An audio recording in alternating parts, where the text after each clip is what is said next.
हाँ जी फ्रेंड्स, क्या हालचाल। Welcome back to my channel. तो फाइनली चबूतरा मैडम ने अपने दिल की भड़ास निकाल दी, अपनी दिल की बात सभी लोगों के सामने कह दी। बिकॉज़ हमेशा से वो यही कहती आ रही हैं कि मेरे इन लॉज़ बड़े सपोर्टिव हैं, मेरे इन लॉज़ की वजह से ही मैं इस मुकाम पे पहुंची हूँ। इन लॉज़ सपोर्टिव नहीं होगा तो फिर आप कुछ नहीं कर पाओगे, पति सपोर्टिव नहीं होगा तो भी आप कुछ नहीं कर पाओगे। तो ये सारी जो चोचली बातें उसने अपने ब्लॉग में कही थी, उन सब का खुलासा उसने अपने लेटेस्ट ब्लॉग में यानी कि कल के ब्लॉग में कर दिया है, जिसमें चबूतरा साफ साफ अपने सास ससुर को शेड कर रही हैं, साफ साफ उनको नीचा दिखा रही है। ये बताने की कोशिश कर रहे हैं कि वो लोग बेचारी पे कितना अत्याचार करते हैं। तो पॉडकास्ट में आगे बढ़ने से पहले आपको अगर थोड़ी सी भी पॉडकास्ट सुनने में अच्छी लगी हो तो प्लीज़ इसे लाइक करिएगा, शेयर करिएगा, मेरे चैनल को सब्सक्राइब करिएगा। तो चलिए बढ़ते हैं पॉडकास्ट में आगे। मैं इस बारे में इसलिए कह रही हूँ बिकॉज़ चबूतरा का जो अभी न्यू वाला रेस्टोरेंट खुला है ना फ्रेंड्स, उस रेस्टोरेंट में एक बहुत बड़ी सेलिब्रिटी आई है जिसने कि अपने फादर इन लॉ का बर्थडे वहाँ पे सेलिब्रेट किया है। आपको याद होगा कि जो टीवी सीरियल इसमें आता था स्टार प्लस में, जिसमें दिव्यांका त्रिपाठी थी, जिस टीवी सीरियल का नाम था ये है मोहब्बतें, उस टीवी सीरियल में दिव्यांका त्रिपाठी की जो ननद थी सिम्मी, वही आई है चबूतरा के रेस्टोरेंट में अपने फादर इन लॉ का बर्थडे सेलिब्रेट करने के लिए। वो, उसके हस्बैंड, उसके फादर इन लॉ एंड उसकी मदर इन लॉ और एक दो बच्चे भी थे। तो ये सब कोई मिल कर के उस रेस्टोरेंट में उनके फादर इन लॉ का बर्थडे सेलिब्रेशन करने के लिए पहुँचे हुए थे, यानी कि खुशामदीद में पहुँचे हुए थे। तो खुशामदीद में जाने के बाद, सेलिब्रेशन होने के बाद अच्छा खासा रिव्यू दिया उन लोगों ने, बहुत तारीफ़ की खुशामदीद की एंड ये भी कहा कि गुटका किंग एंड चबूतरा बहुत जल्द इसके ढेर सारे ब्रांचेस खोल ले, बहुत सारे ब्रांचेस खोल ले। तो काफ़ी कुछ कहा उन लोगों ने।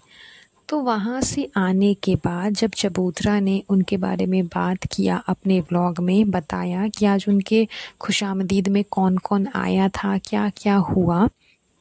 एक बात चबूतरा ने वहाँ पे कही कि उनके फादर इन लॉ का जो बिहेवियर था, उनके फादर इन लॉ का जो बॉन्ड था उनकी बहू के साथ में, वो बहुत अच्छा था। सबका वैसा ही होना चाहिए, आपस में मिल कर के रहना चाहिए, झगड़े नहीं करना चाहिए।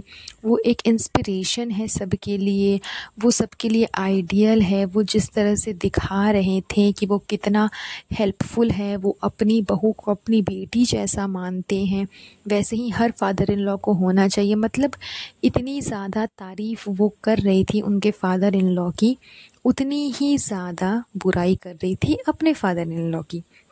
उसका कहने का साफ साफ मेन मोटिव बस यही था कि इसके फादर इन लॉ कितने ज़्यादा सपोर्टिव है, कितना सपोर्ट करते हैं, इसे अपनी बेटी की तरह ट्रीट करते हैं, इसे किसी भी चीज़ के लिए रोक टोक नहीं करते, मतलब बहुत अच्छे से खुशी से रहते हैं। लेकिन मेरे फादर इन लॉ मेरे साथ में इस तरह से नहीं रहते, ये वो फलाना ढिमकाना, मतलब शेड करने का मौका जहाँ भी आए चबूतरा पीछे नहीं हटती।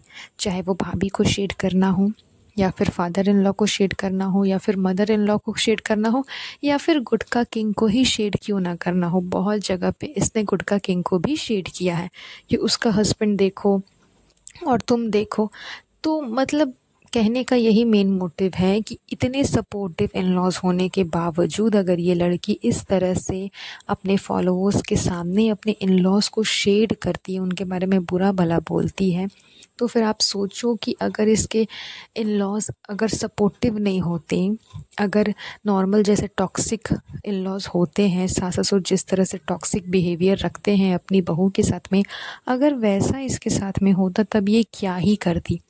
इतना फ्रेंडली बिहेवियर होने के बाद इसे इतने सारे इश्यूज़ हैं। तो अगर बिहेवियर अच्छा नहीं होता, बहुत ज़्यादा ख़राब होता, टॉक्सिक होता, तब तो ये क्या करती। जैसे पहले वाले बॉयफ्रेंड के साथ में किया था वैसे ही इसके साथ में भी करती। खैर वो बातें तो खैर सबको पता है। तो ये बहुत ही गलत चीज़ थी जो कि चबूतरा ने अपने व्लॉग में दिखाई। इसके बाद इसे ना किसी से कोई मतलब नहीं है, किसी से कोई फ़र्क नहीं पड़ता, यहाँ तक कि इसे गुटखा किंग से भी फ़र्क नहीं पड़ता, बिकॉज़ इसके ब्लॉग में ये भी देखने को मिला कि गुटखा किंग के हैंड में बहुत ज़्यादा पेन था।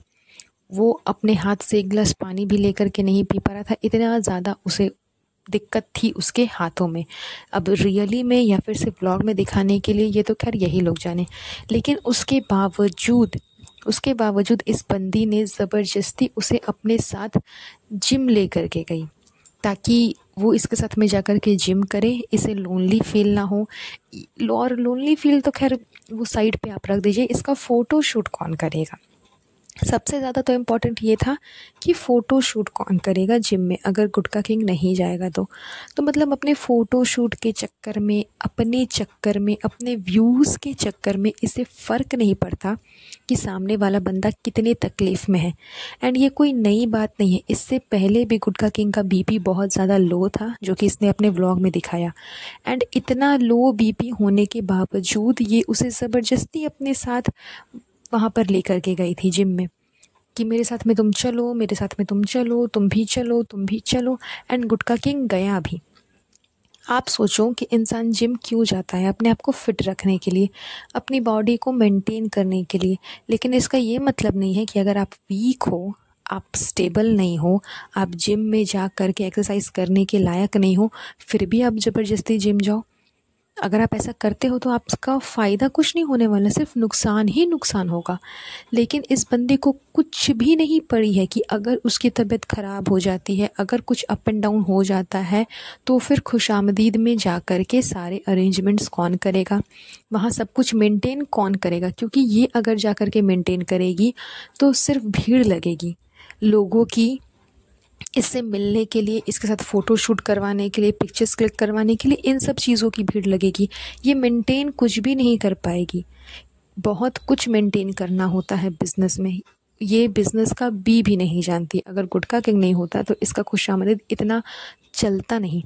तो इसे ये भी फ़र्क नहीं पड़ रहा कि अगर वो बंदा बीमार हो जाएगा, उसकी तबीयत ख़राब हो जाएगी, तो हमारा जो सोर्स ऑफ इनकम अभी हम नया खोले हैं, खुशामदीद नया रेस्टोरेंट हम लोगों ने खोला है, वो कैसे चलेगा? इसे सिर्फ अपने आप से मतलब है कि मेरा व्लॉग शूट होना चाहिए, मेरे वीडियोस बनने चाहिए, मेरे पिक्चर्स क्लिक होने चाहिए, मेरे पिक्चर्स में, मेरे वीडियोस में, मेरे व्लॉग्स में एंटरटेनमेंट होना चाहिए, फ़नी चीज़ें होनी चाहिए। एंड उन फ़नी चीज़ों में भले हम कोई भी हद पार कर दें, हम कोई भी सीन दिखा दें, कहीं का भी सीन दिखा दें, कुछ भी सीन दिखा दें, बस उसे फ़नी वे में हम प्रिटेंड कर देंगे, जैसा कि इसने अपने लास्ट सेकंड व्लॉग में किया था। जिस तरह से ये दोनों मियाँ बीवी व्लॉग में दिखा रहे थे अपने पर्सनल सीन्स, वो बहुत ही वाहियात थे, जिसके बारे में मैंने ऑलरेडी बात किया है। आप लोगों ने अगर नहीं देखा होगा तो जा करके आप लोग सुन लीजिएगा वो पॉडकास्ट। लेकिन कहने का मीनिंग यही है कि एक तो इतने अच्छे इन लॉज होने के बावजूद इतनी घटिया तरीके से उनको शेड किया जा रहा है, एंड इतना सपोर्टिव हस्बैंड होने के बावजूद उस हस्बैंड की भी फिक्र इसे नहीं है। तो इसे सिर्फ मतलब है अपने पैसे से। इसके दिमाग में फ़िलहाल चल रहा है कि यूट्यूब मेरा सोर्स ऑफ इनकम है, एंड खुशामदीद खालिद का सोर्स ऑफ इनकम है। तो उसका सोर्स ऑफ इनकम वो संभाले, मेरा सोर्स ऑफ इनकम मैं संभालूंगी। लेकिन मुझे अपने सोर्स ऑफ इनकम में खालिद चाहिए, उसकी इन्वॉल्वमेंट चाहिए, उसका पूरा सपोर्ट चाहिए, सब कुछ चाहिए। वो सब कुछ करेगा मेरे लिए, लेकिन मैं वहाँ कुछ नहीं करूँगी। तो खैर ये सोच के साथ में ये कितना दिन आगे चलेगी, कितना प्रोग्रेस करेगी, ये तो खैर यही जाने। लेकिन सबसे घटिया चीज़ जो मुझे यही लगी, यही दोनों बातें लगी कि इसे ना तो अपने इन लॉज को इतना शेड करना चाहिए था, एंड ना ही उस बंदे पे इतना ज़्यादा फोर्स करना चाहिए उस बंदे को कि तुम हर चीज़ करो, हर चीज़ संभालो, हर चीज़ तुम करो। जबकि उसकी तबीयत ऑलरेडी पहले से ख़राब है, लो बीपी है, उसे वीकनेस हो रही है। वो 24 आवर्स तो नहीं कह सकते, लेकिन अधिकतर टाइम वो खुशामदीद में ही अवेलेबल रहता है। आधी रात को वो घर आता है, सोने के समय में वो सो नहीं पाता, वो चल जाता है क्रिकेट खेलने। तो आपको उन सब चीज़ों को देखना होगा, संभालना होगा, तब जा कर के आपका ये खुशामदीद एंड आपका ये यूट्यूब चैनल दोनों साथ साथ चल पाएगा। अदरवाइज़ खैर पलटाधार हो जाएगा। तो चलिए आज का ये पॉडकास्ट यहीं पर एंड करते हैं। बहुत जल्द मिलूंगी आप लोगों से नए पॉडकास्ट पे। सो गाइज़ प्लीज़ मुझे कमेंट करके बताइएगा कि आपको आज का ये पॉडकास्ट कैसा लगा, एंड लाइक एंड शेयर ज़रूर करिएगा, एंड मेरे चैनल को सब्सक्राइब कर दीजिएगा। तब तक के लिए अपना ध्यान रखिएगा। Have a nice day. Bye bye.